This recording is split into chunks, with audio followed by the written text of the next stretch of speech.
So understanding stuttering and accepting is paramount to anything, right? And then we empower that individual to say, okay, I want to do something about it. Now, the goal for medication treatment is not just fluency. Okay. It is helping that person in their journey, right? However we see that.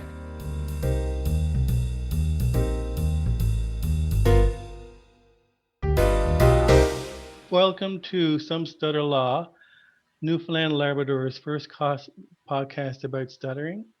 My name is Greg O'Grady, and I'm a person who stutters and a co-host of Some Stutter Law, Newfoundland Labrador's first podcast about stuttering, along with my co-host.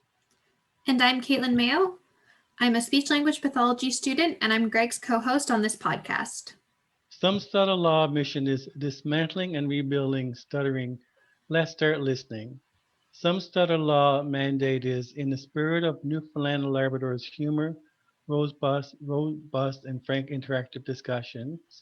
Some Stutter Law podcast aims to rebuild confidence and hope for today's and tomorrow's persons who stutter by dismantling stuttering myths, stigma, stereotypes, and barriers.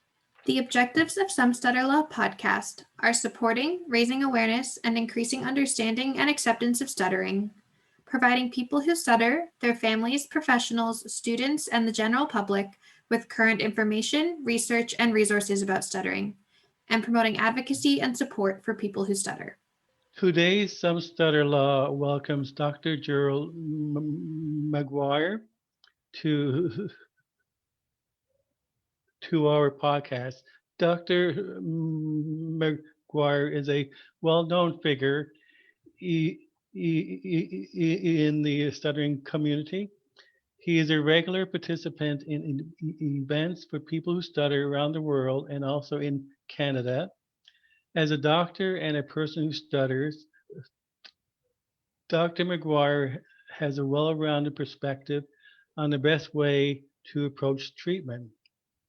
Dr. Maguire is a professor and chair of psychiatry and neuroscience at the UCR School of Medicine and board chair of the National Stuttering Association. Dr. Maguire is considered by many to be the leading expert in the medical treatment of stuttering. So, welcome to Dr. Maguire to Some Stutter Law podcast. Thank you. It's an honor for me to be with you, Greg and Katelyn, and thank you so very much for the kind introduction. Thank you. You're welcome. Doctor, you recently joined Peter Reese's on Some Stutter Talk to discuss ecopinment. I apologize for not pronouncing this right. The medical treatment of stuttering. Can you provide our listeners audience with some details about this research study and how to correctly pronounce ecopinment? Okay, you got it. It is ecopipam, right? And so that is it's a compound where about 3 years ago or so, through a philanthropic grant at my university, we received funding from a generous donor who was a person who stutters himself. And he's been supporting my research as well as some other philanthropic donors to help us find ways to complement our current treatments. And so we received that funding and we started a little trial where all we received from the at that point, that biotech company was just the medications. And we gave the medication. We went through what's called the Institutional Review Board and in the United States, the Food and Drug Administration, which regulates medical treatments. And we got approval to do that study of this medicine. And this medicine acts at the dopamine receptor differently than what others might have read about some of my past research, where those medicines acted at one way at this chemical in the brain that's naturally occurring called dopamine. This acts a little bit differently. And in that study, we found that some people got better with their stuttering. And we talk about better. That's a difficult way to kind of assess how it is, but people themselves rated their quality of life better and their satisfaction better. And we even had an effect on fluency, if you use that term, on how often they stuttered and how frequent they stuttered. And then at that point, with that publication, a larger biotech company, or actually bought that medicine, not from the university, but from that other company, and decided to fund a larger study that's going on in the USA right now, where I'm the principal investigator, and we have 8 sites around the country. And now we're testing this medication in what we call a double-blind, placebo-controlled study. So about 68 individuals who stutter around the United States will be receiving this medicine. And we've enrolled over half those subjects, people who stutter. And hopefully in the next month or two, we'll complete what's called enrollment. All 68 individuals will be in. We'll complete the study. And then we'll analyze to see if those who were on the real medicine did better than those on a fake pill. And so that's where we are. We're in the middle of that. My friends in Canada say, hey, could I get this here? Well, we're not through the Canadian authorities yet. But if this study is positive in the USA and it yields results that shows effectiveness, it won't work in everyone, even at our best. No medicine does.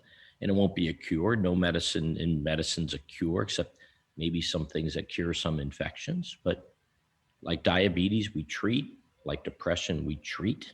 And if that's effective, then there'll be a larger global study that will include other countries. I'm hopeful Canada and others. And then we'll go from there.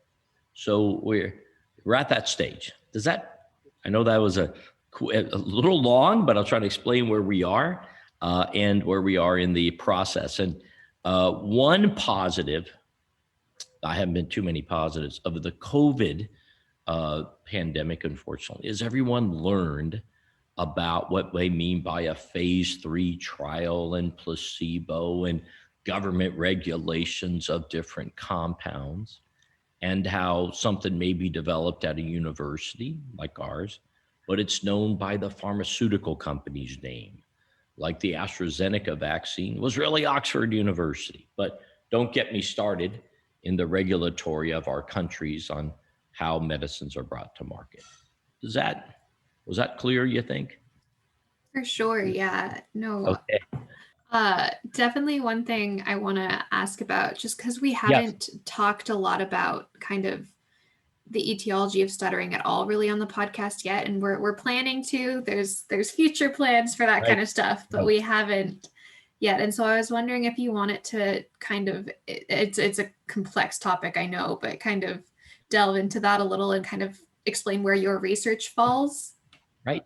Thank you so much. Well, so the medication aspect is it's one avenue of the research that I'm doing. Fortunately, in this world where I collaborate with many other great researchers around the world, and with our colleague Per Alm, and I recommend maybe you talk to Dr. Alm. He's in Sweden, and my colleague Dr. Shahriar Sheikh Bahai. He's at the National Institute of Health here in the USA. I've collaborated with them both on looking at what are the different etiologies of stuttering, and then heard a great recent research from our fantastic colleague Shelley Jo Kraft at Wayne State University, et cetera. And it's beginning to come together that stuttering is not just one etiology. We're believing that there will be different causes, if I may use that term, and different, even though we may, on the surface, the phenotype of what we see may be similar, there'll be different causes of what that is. And genetics will be a cause. We're pretty sure of that. And we're elucidating that more.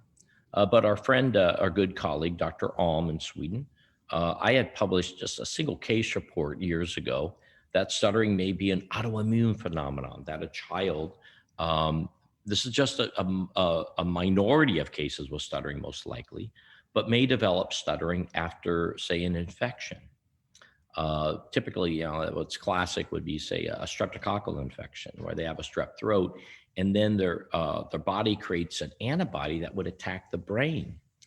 And just a proposed, I had one patient with this years ago and put that forward that I thought. And then Dr. Alm went through, and it's a great article, look at Frontiers in Neuroscience. He had published this fairly recently, looking back at the database in Sweden, showing that when going 100 years, I believe, looking back, that when a child had a streptococcal infection, there was a greater risk of having stuttering.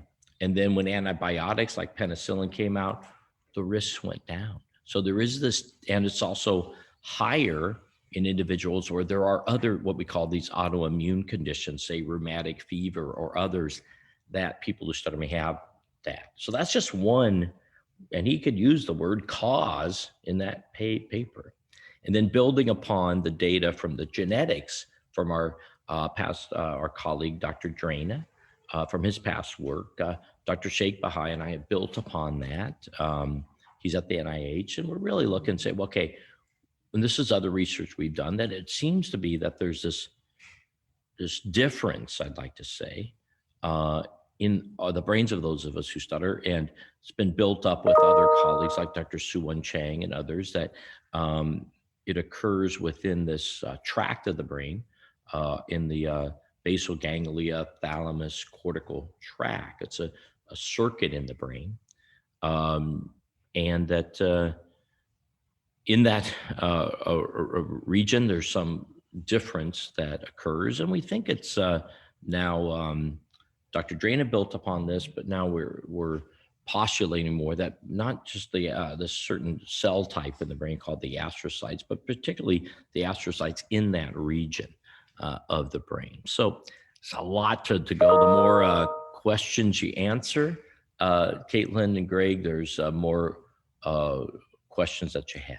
So it's likely going to be different causes, although, and that means different people choose different therapeutic approaches, and the likely complementary approaches to therapy, not one magic bullet, I'd say, if I may use that term.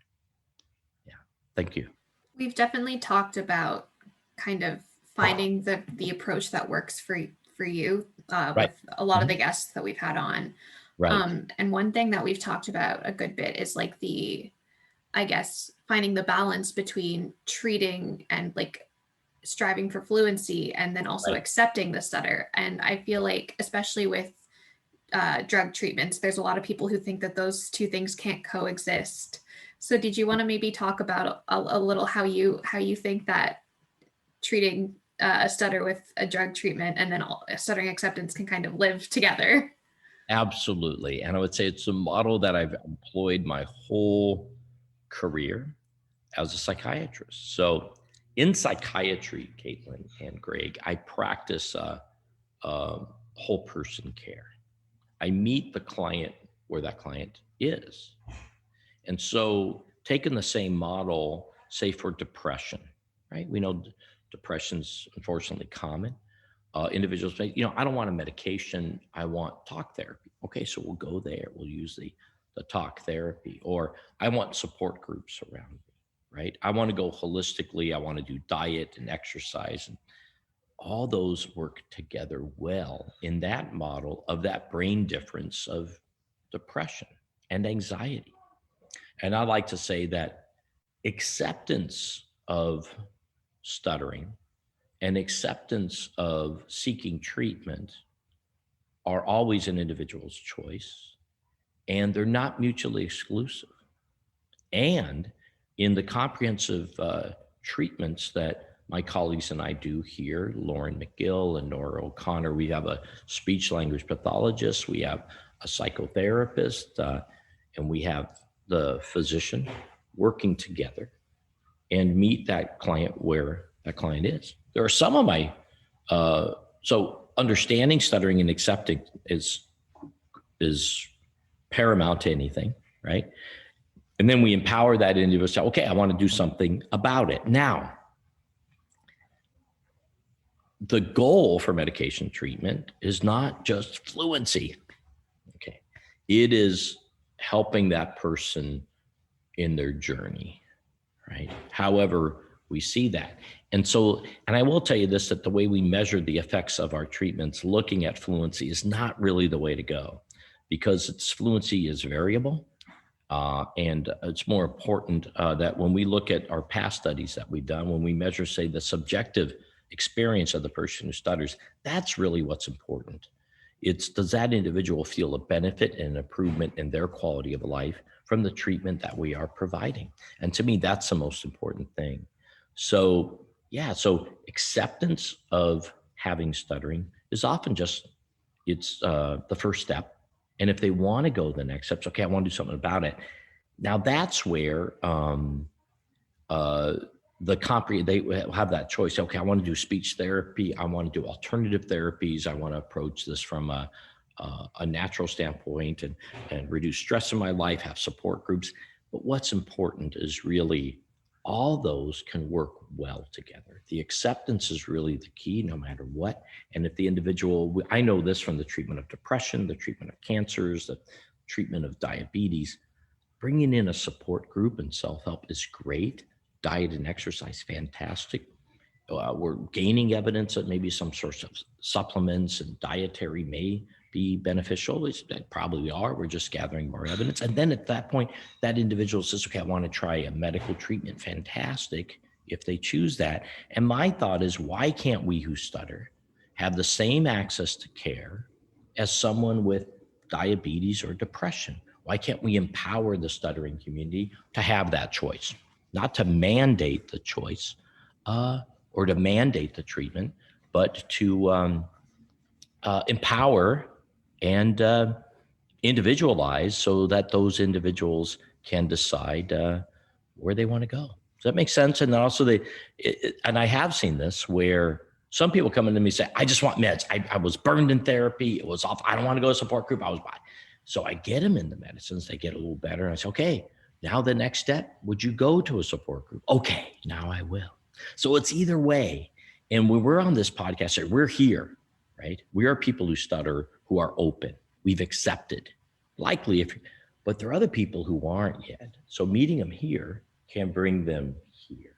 Does that make sense? And that way we have a conference. Sorry, just am buttoning my collar because I forgot to do that this morning. And that's what we do, is we meet that client where they are.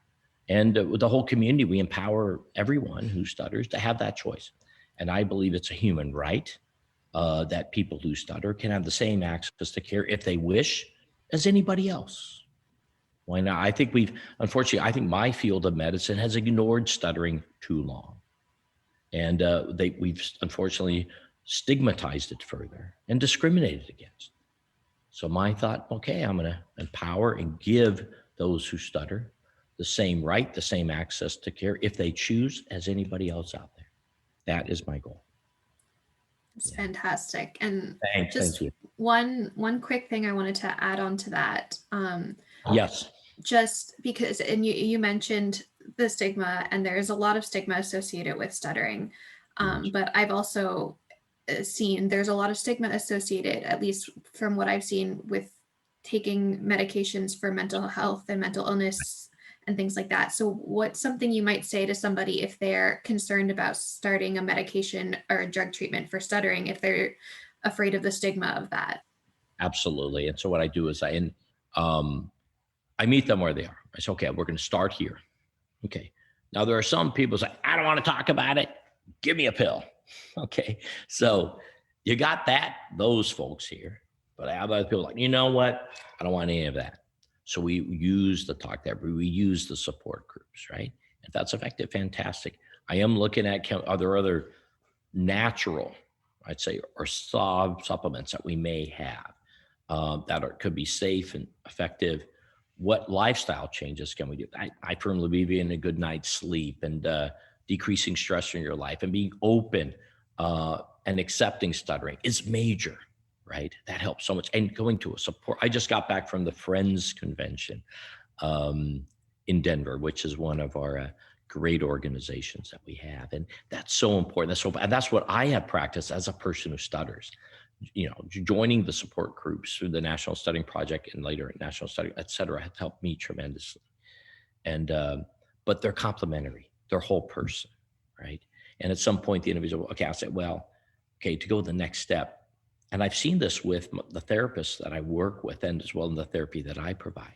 Sometimes that medication is able to go after the avoidance because some of that may be the social anxiety that we have, right? And so our goal, and I thank you so much for inviting me on, is to decrease that stigma, to let them know that I believe things happen for a reason. And how was it, you know, my journey as a person who stutters, then going into medicine was that to say, okay, I want to impact because I want the next generation, and I believe we are, and thank you for the work that you're doing, to have an easier time in this world than I did, or than my older brother did, who unfortunately passed away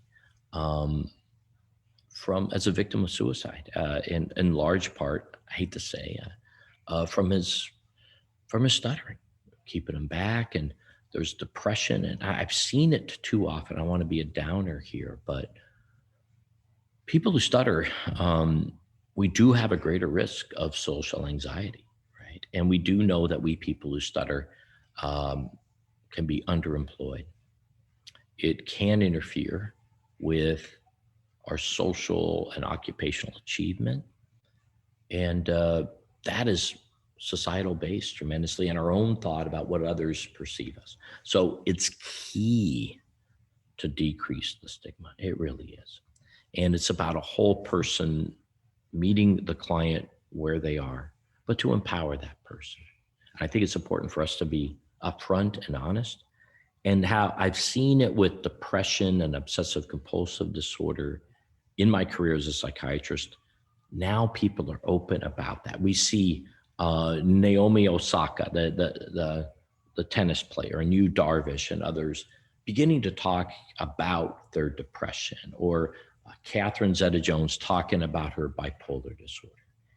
20 years ago, you would have never seen someone from Hollywood or the sports world talk about that. So we're in that journey, and I think it's a greater role for those in the disability world to decrease the stigma that we all face. And I think it's important for us in this. That's why I love being on with you, and thank you, to decrease that stigma. And then that stigma will be, okay, that individual has their own right to choose their own path, but at least give them that option. And by being open about it, that's where I'm hopeful. And through education that you're doing, that's how we decrease the stigma. And we focus on the ability of a person who stutters, not the disability, but recognize it, that others don't discriminate against us. And I think this is a golden opportunity, knowing that in the United States, we have the leader of our country is a person who stutters. And I spoke at the Friends Conference this week, and I said, you know, we have to seize the day. This is the time for the stuttering community to be heard. We have not been heard well enough. Our story has not been told, but this is the time. And how understanding, I think, the differences in our brain from a neurologic standpoint. I focus on the word difference. There are some benefits, I believe, that stuttering bestows upon us. One of that is, I think, as a person who stutters, I believe there's a level of empathy. I haven't met another person who stutters really, who's a bully, who tends to put people down as a narcissist. So I view it as a difference. And that's where I think we go, and then we decrease the stigma and to say, okay, to enhance or to compensate for that difference, to make life a little easier and a quality of life, that individual has a choice of medical therapies. And I'm not just focused on medications here. I also tend not to use the word drug, because drug is something, yeah, it's drug of abuse. So I talk about medications, and it's going to be not just medicines. We're going to look at other ways. My colleagues like Dr. Busan in Italy and others are looking at transcranial magnetic stimulation. Others are magnets that could change the circuitry of the brain and how it works. There's a lot of things that we're going to go. And I think maybe even 20 years from now, we'll look and say, well, medications are pretty crude. You're putting something in your body that can affect everything. So, and we're going to learn more about natural supplements and others. I think it's just a way that if my work can help, and I believe it is influence others in the scientific world to approach stuttering and understand that. And I think by understanding the neurologic differences, we decrease the stigma. I looked at Greg, as kids, we grew up, and someone would probably say to all of us, those of us stuttering, all of us, oh, just relax. You just take your, it's not that, right? If I could, I would. But it's to really get the knowledge out there. It's almost like telling someone with a ruptured Achilles tendon, well, just walk up the stairs, man, just do it, right? So through the understanding of who we are is how that stigma can decrease, I think. I look at, that's the same model I've seen for depression and anxiety. I know that was a long answer, but I can talk all day about stuttering. And I was quoted about President Biden in an article well over a year ago. And I said, because he's been known to have gaffes. I don't know if you heard this, where he says too much. But there's always a phrase that, when a person who stutters becomes fluent, you just can't shut us up. Or when we are, not becomes, but when we are fluent, right? I don't know. But Newfoundland, I love it because, there's when I've been there, people could talk all night, and I just have a wonderful time. So I think it's probably a good place to be a person who stutters, right? Right, Greg? I'm just guessing during my my visits to your wonderful province. I just loved it. So please, thank you. Yeah, Doctor, just listening to you, I feel very hopeful for the next generation of people who stutter. Yeah. And because in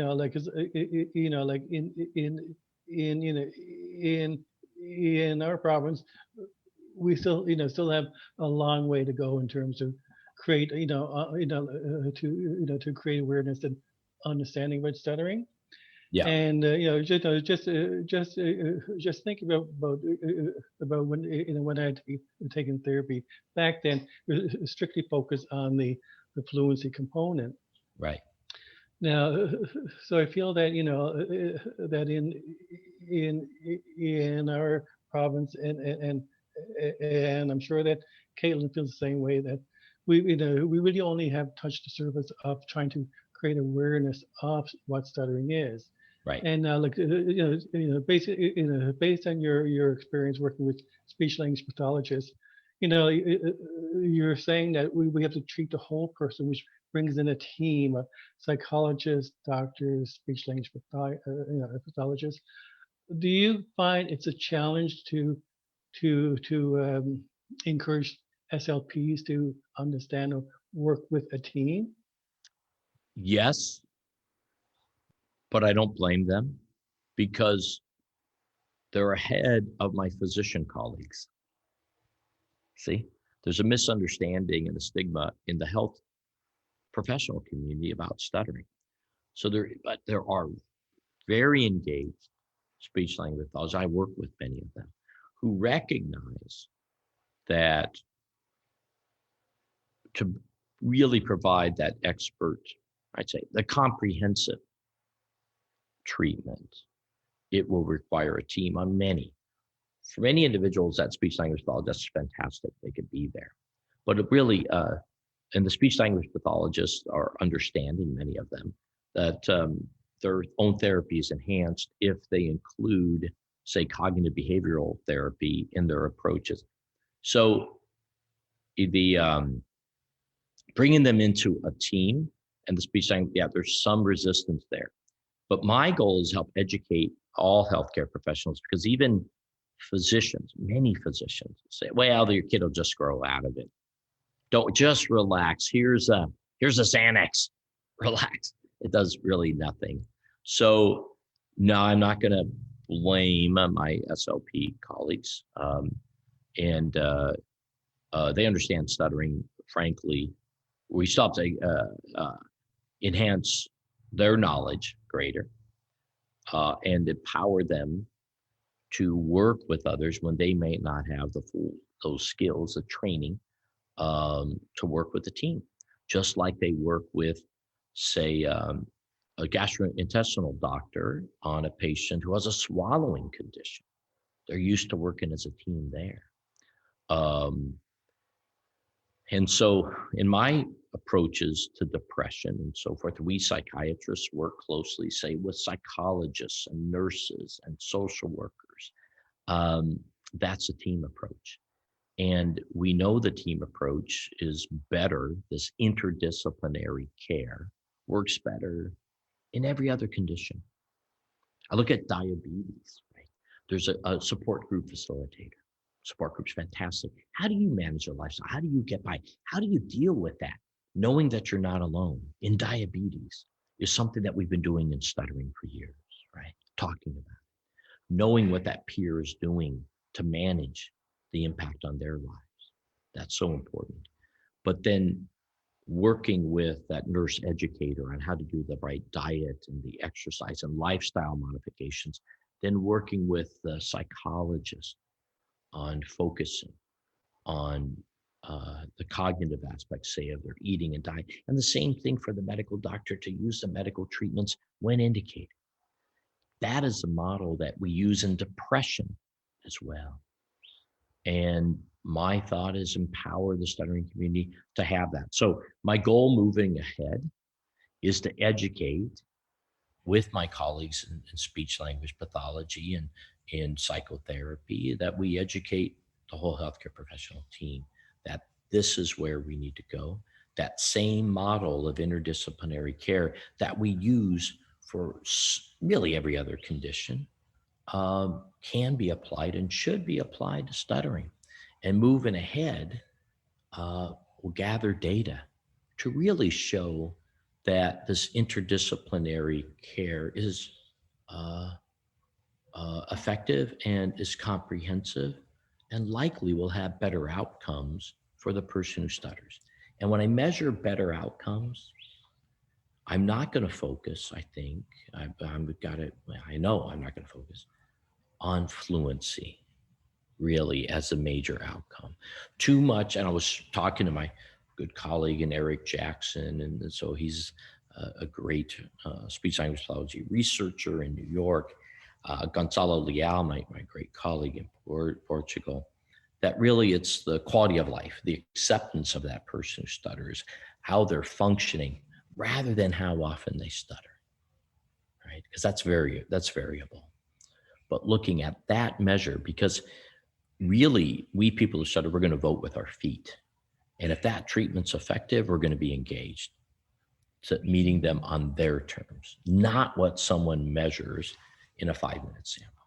Does that make sense? So I need to educate. I'll take my part. I'll work with my speech language pathologists, colleagues, to educate their peers, and they'll utilize me. And then when I educate my physician colleagues, I'll use them, and I'll bring in my psychology and social work colleagues to talk about that aspect too. Because stuttering, I would define it as this neurologic difference that we have in our brains that can impact our qualities of life, our social interactions. So therefore, the focus is, like I'd say, on a biopsychosocial model. What can we do to help the biology? And I like to say too, that stuttering, now the social interaction, but have a psychological impact. We do know that we people who stutter carry a higher risk of social anxiety and at times depression. So the focus is on a biopsychosocial model. If we can affect the biology and that person chooses, we will.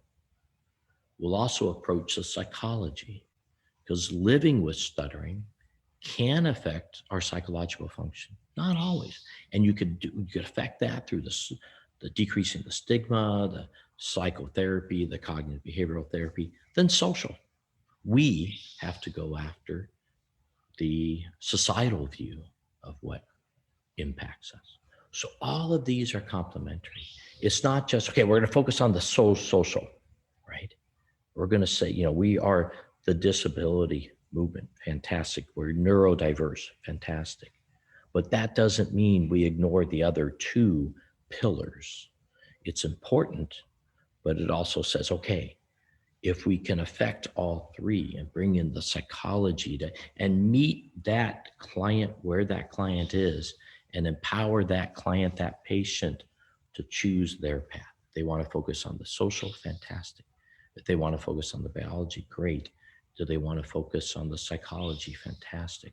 But I believe as we gather the data, focusing on all three, the biopsychosocial, is a way we're really going to achieve the next steps. Because that model has worked in everything else where people have these neurologic differences that affect the other aspects of their lives. Does that make sense? Yeah. You know, yeah, definitely, doctor. I'm just thinking now. I'm not too sure of your word, but Katelyn is an aspiring speech language pathologist. Yes, and Katelyn is starting Western. So, do you have any advice for her? I do. Well, I want to thank you, Katelyn, and your great introduction, Greg, brought that forward, and I applaud Katelyn. And my advice for her is always an open mind, right? What you're taught. I mean, I always teach my own students, challenge what's there. Some students say, well, they say that that's how this occurs. I said, well, who is this they? It might have been one paper 20 years ago. Do we really know that's correct?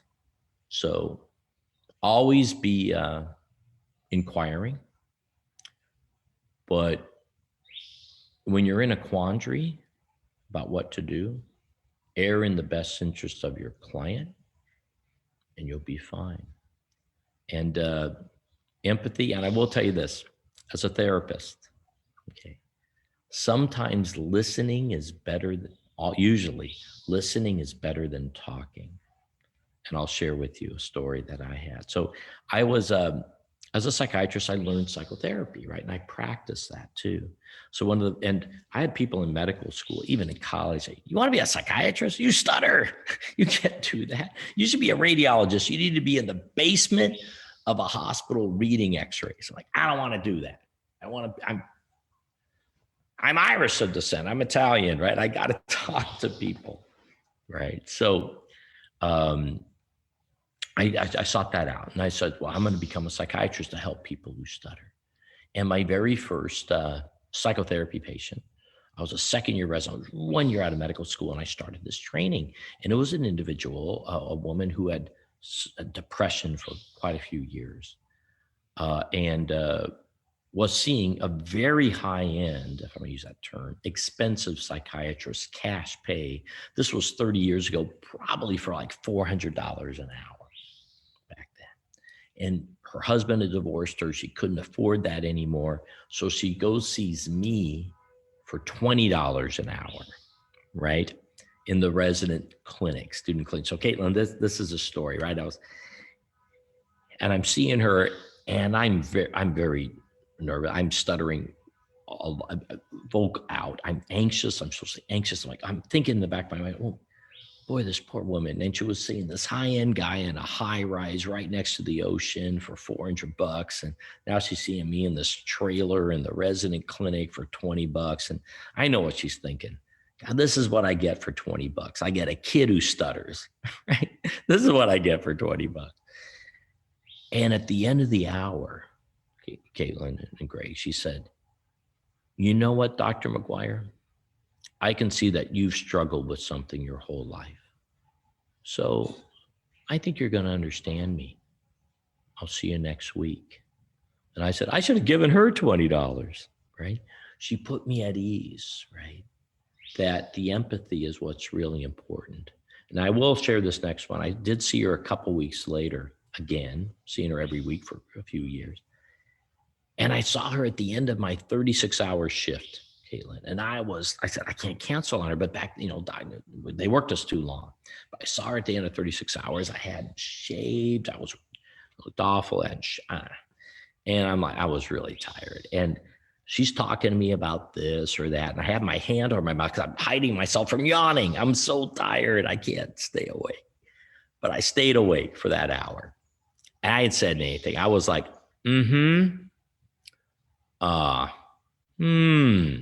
go on. Nothing insightful. I just, boom, nothing. Stayed awake. And at the end of the hour, she said, you know what, Dr. Maguire? We had a real breakthrough today. This is the best session we ever had.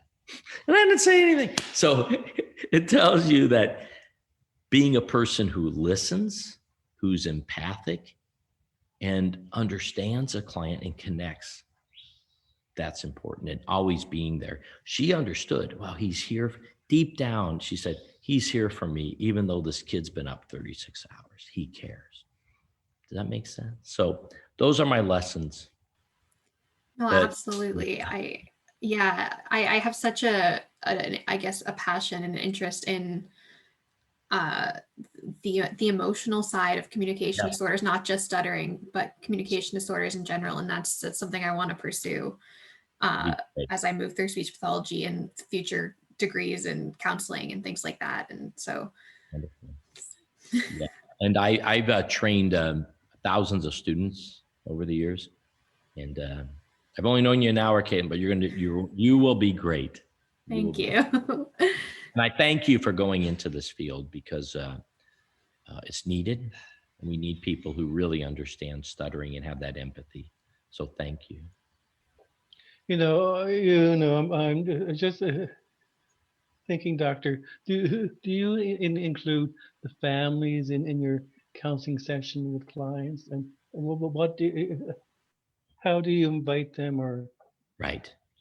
So yeah, the answer is yes for children and adolescents. Of course, I don't really use medical therapies often in a child or a child when they get to the older adolescent years, yeah. But I do bring them in because they need help because they can't consent to treatment.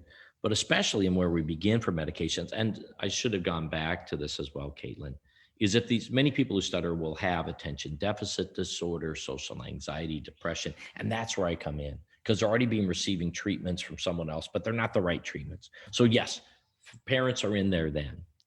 Now in the adults, I let them choose. I give them that option. Say, would you like me to talk to your significant other, someone else? And that's their choice. But at times I like to, but in the adolescent and the child patient, yeah, because I can't provide care, at least in America, to someone under age 18 unless I get consent from their parent or guardian. So I like to bring them in. That minor cannot consent to treatment. So yeah, I got to bring them in and let them know they're not, how that's going. Does that make sense? But then at the adult, it's always a choice. Would you like me to talk to someone? I like to get for instance, knowing about the etiology. You're seeing a 21-year-old and say, yeah, is there anybody in your family who stutters? Trying to figure out what this etiology might be. No. And I bring in the mom. Like, oh, you don't remember your great aunt stutters, or people who are struggling with depression and they're stuttering. I said, is there any family history of anybody with depression or suicide? Or nah. You bring in the dad and say, nah, you had an uncle before you were born. Our family's never talked about it. But, and they're like, wow, I never knew that. Because we talk about the stigmatization of stuttering. Other conditions are stigmatized, and even more so in years past, where people will say that. So yeah, I often have to bring them in because people may not know the full family history. To bring that in, and also to assess it. Many people who stutter, we're hard on ourselves at times. When the other person say, no, man, you're talking on the phone more, you're on Zoom more. Yeah, you're doing well. So, but it's got to be that client to feel that effect of how this is going. Yeah. Like in terms of the, I mean, we've talked about the medical component, the emotional, but stuttering has a definite effect, I feel, on one's physical health in terms of experiencing all this anxiety and everything. It comes out, I think, in stomach issues. Would you like to share a little bit about that, Doctor? Sure. That's where I come in, right? And a lot of other, my therapists that I work with will often refer to me because there might be a medical component that they can't fully address, and that they could see, well, not only, I'm just not going to see you for 5 minutes, I throw you on a pill. Just understand this. Okay. Are you having a thyroid condition? Do you have something with a GI condition that might be, or with the anxiety, how can we approach this? But yeah, anxiety, that unfortunately we people who stutter, when I brought forward that neurologic difference can impact our psychological state.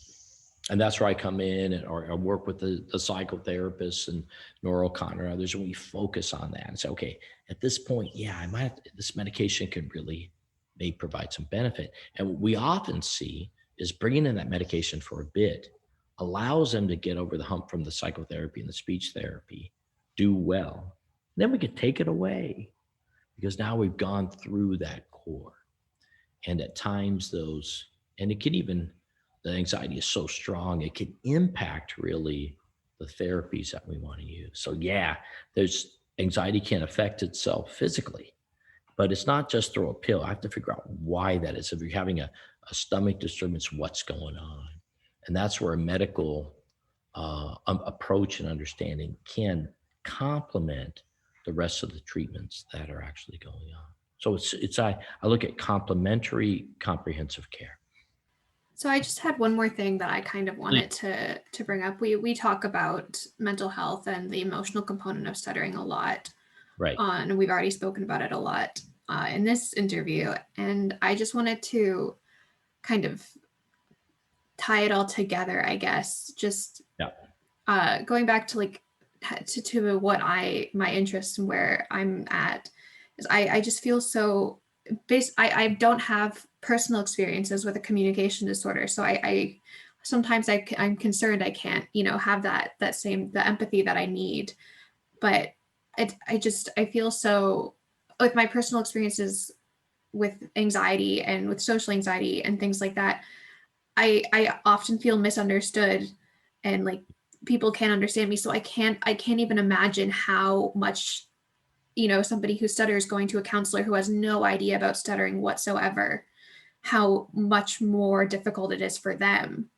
And so I'm just wondering what advice you would give to anybody in that situation, whether that be the person who stutters or the counselor with no previous knowledge of stuttering at all. What kinds of ways can we enhance the mental health care that the people who stutter are receiving?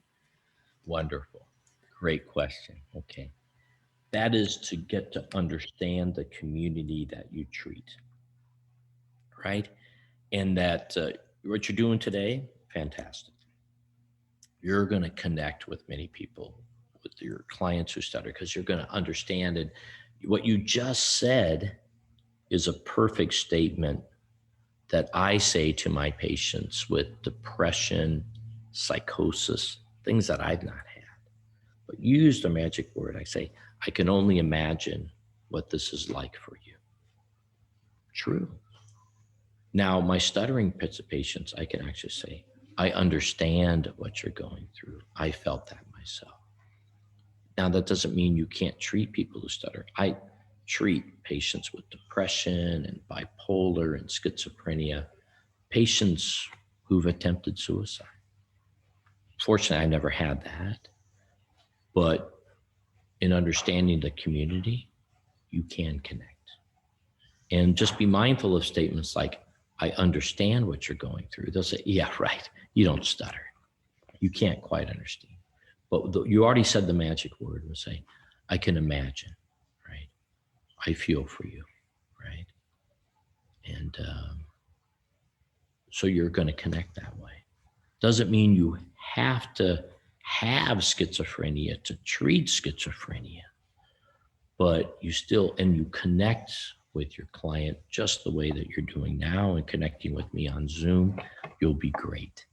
And then you also speak, the patients and clients don't want you to be like, oh, you know everything, right? They're going to say, yeah, no. But you speak to what you don't understand, and you meet them where you are. And you would say, you'd say, I don't stutter myself, but I have had anxiety and anxious moments. I can imagine what you're going through. And this approach that we're going to talk about has shown to be effective for people. And would you like to try that? And again, it's empowering that choice of your client. We don't mandate it. You don't mandate treatment on someone with depression or someone with, it's we people who stutter are cognitively intact. We know that. So we empower them to make that choice. And I think our goal as therapists is to let them know what the choices are, right? Here, and empower them to make that choice. I let them to have that same access and that right to healthcare.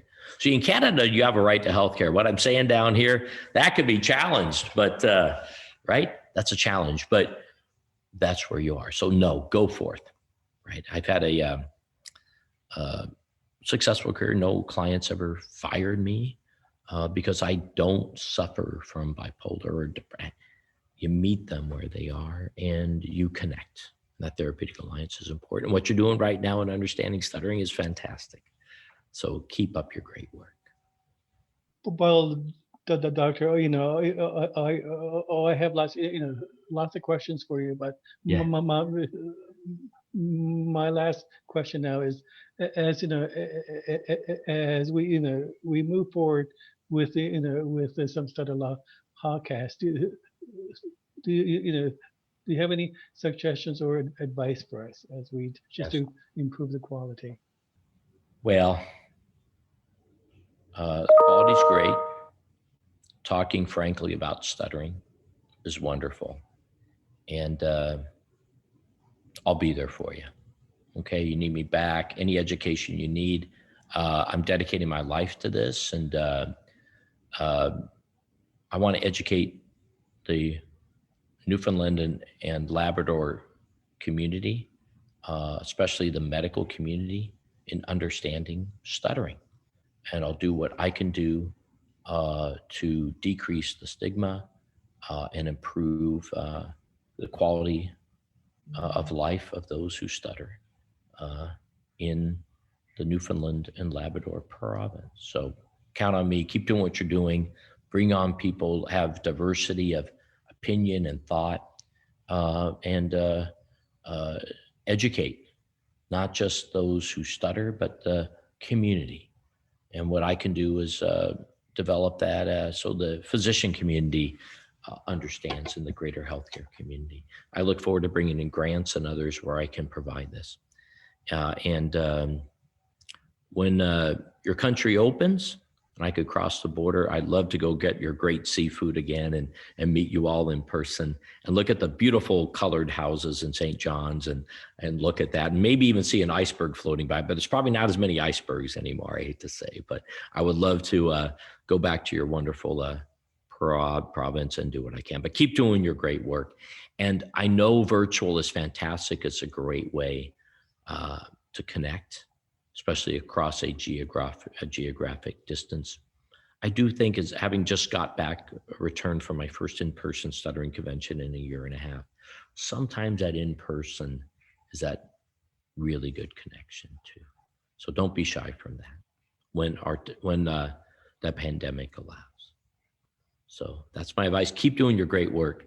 And I might go back for the shellfish anyway, because it's fantastic there. Yeah. Well, thank you very much, Doctor. Thank you. I know you've been so kind, Greg, in calling me doctor, but I'm really Jerry. I didn't become doctor till I was 26 years of age. So first names are A-okay with me. Okay. Thank you very much. Yeah. Some Stutter Law, Newfoundland and Labrador's first podcast about stuttering, has so much to talk about. Let's start listening.